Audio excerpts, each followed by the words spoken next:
నెలకొల్పనుంది అన్నది ముఖ్యమంత్రి గారి సంకల్పం, వారి విశ్వాసం.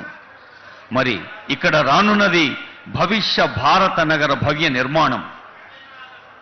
ఇటు ORR అటు RRR మధ్యన మన విజనరీ ప్రియతమ సీఎం RR రేవంత్ రెడ్డి గారి సందేశం.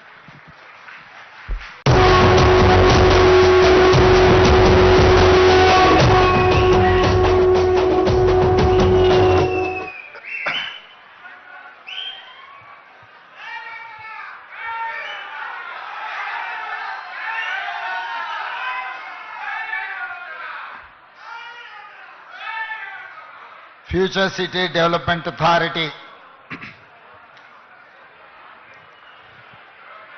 కార్యాలయ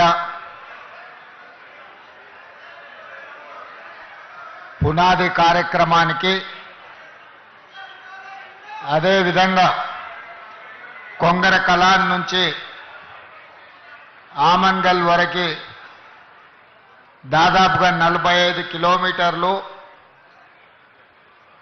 ప్రపంచంలోనే అత్యంత నాణ్యమైన రహదారిని నిర్మించడానికి కార్యక్రమాన్ని ఏర్పాటు చేసి సభాధ్యక్షత వహించిన మిత్రులు ఐటీ మరియు పరిశ్రమల శాఖ మంత్రివర్యులు దుద్దిల్ల శ్రీధర్ బాబు గారు, ఈ కార్యక్రమంలో నాతో పాటు ముఖ్య అతిథులుగా విచ్చేసిన మిత్రులు ఉప ముఖ్యమంత్రి వర్యులు బట్టి విక్రమార్క గారు, అదేవిధంగా ఈ కార్యక్రమంలో పాల్గొన్న సహచర మంత్రివర్గ సభ్యులు అడ్లూరి లక్ష్మణ్ గారు, ఇబ్రహీంపట్నం శాసనసభ్యులు సీనియర్ నాయకులు మల్రెడ్డి రంగారెడ్డి గారు, ఈ కార్యక్రమాన్ని ఏర్పాటు చేయడంలో క్రియాశీలక పాత్ర పోషించిన మీ అభిమాన నాయకుడు కేఎల్ఆర్ గారు,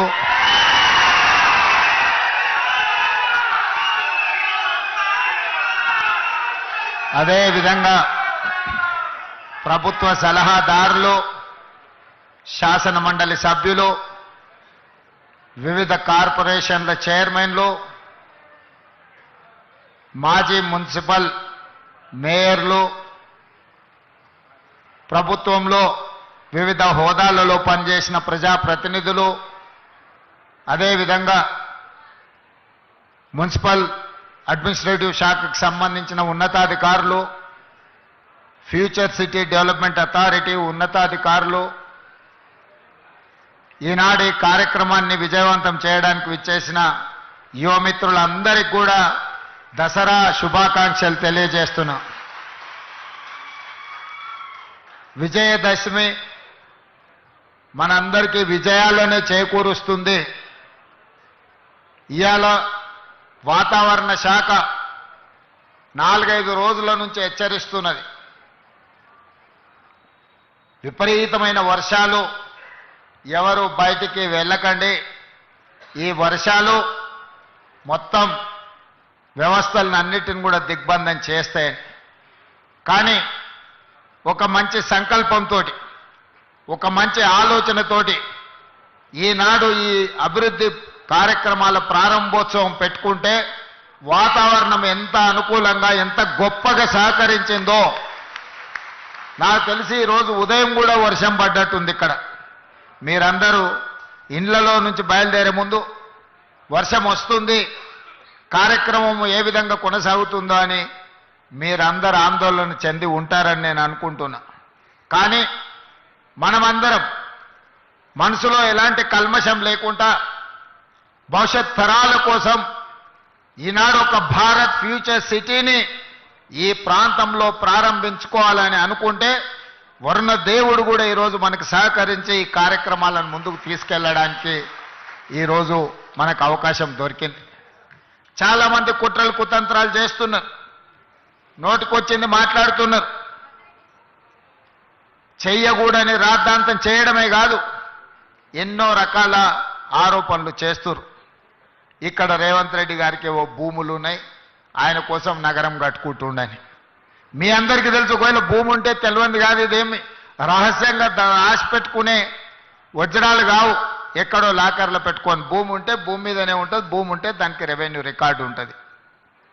ఈరోజు నేను నా గురించో నా సహచార మంత్రివర్గ సభ్యుల గురించో నేను ఆలోచన చేయడం లేదు. ఇంకా ఒక మాట చెప్పాలంటే ఈనాడు బతుకున్న మన కోసం కాదు, రేపు భవిష్యత్తులో పుట్టబోయే మన పిల్లలు వాళ్ళ పిల్లలు వాళ్ళ పిల్లలు వాళ్ళ ఫ్యూచర్ కోసం నేను ఈరోజు ఆలోచన చేస్తున్నా. పెద్దలు బట్టి విక్రమార్క గారు చెప్పినట్టు 436 సంవత్సరాల క్రితం కులీ కుతుబ్ షాహీ గారు హైదరాబాద్ నగరానికి పునాది రాయి వేసినప్పుడు చెరువుల్లో నదుల్లో ఏ విధంగా అయితే చేపల సమూహం ఉంటుందో నా హైదరాబాద్ నగరంలో కూడా ప్రజలు ఆ విధంగా ఉండాలి, పెంపొందాలి అని కోరుకున్నాడంటే 436 సంవత్సరాల క్రితం కులీ కుతుబ్ షాహీ వేసిన పునాది రాయి ఈరోజు మా నగరం గొప్ప నగరం హైదరాబాద్ నగరం మాకుందని మనం గర్వంగా చెప్పుకునే పరిస్థితులు ఈరోజు మనకు వచ్చినాయి. ఆ తర్వాత నిజాం నవాబ్ 220 సంవత్సరాల క్రితం సికింద్రాబాద్ ప్రాంతాన్ని అభివృద్ధి చేస్తే ఈరోజు జంట నగరాలుగా హైదరాబాద్ సికింద్రాబాద్ ఉన్నది అని చెప్పి ఈ దేశం ముందు తలెత్తుకొని నిలబడే ఒక గొప్ప గర్వకారణం ఈరోజు మనకు వచ్చింది. అంతటితో ఆగలే అభివృద్ధి.